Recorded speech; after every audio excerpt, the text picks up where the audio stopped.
Քննությունը ավարտվեց, բավական երկար տևեց, մենք մեր դիրքորոշումները ներկայացրեցինք, քննիչի իր միջնորդությունը,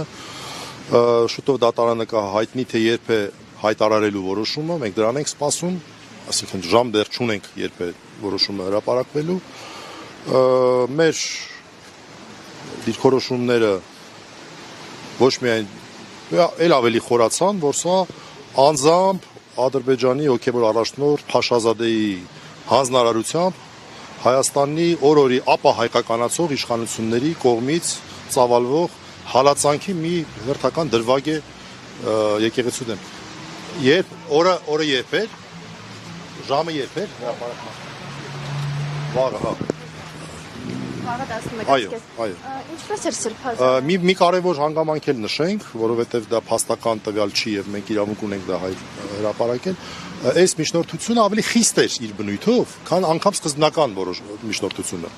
Դա ես ուզում եմ հատուկ նշել։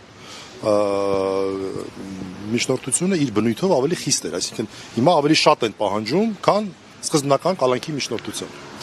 Խոսքը վերաբերում է իրավունքների սահմանափակման ծավալին։ Սա էլ ասա։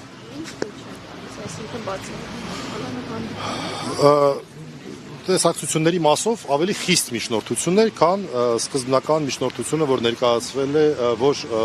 թե սկզբնական միջնորդությունը, այլ այն որոշումը, որ կայացվել է առաջին անգամ։ Այսքանը, ավել բան չասեմ։ Պարոն Բաբայան,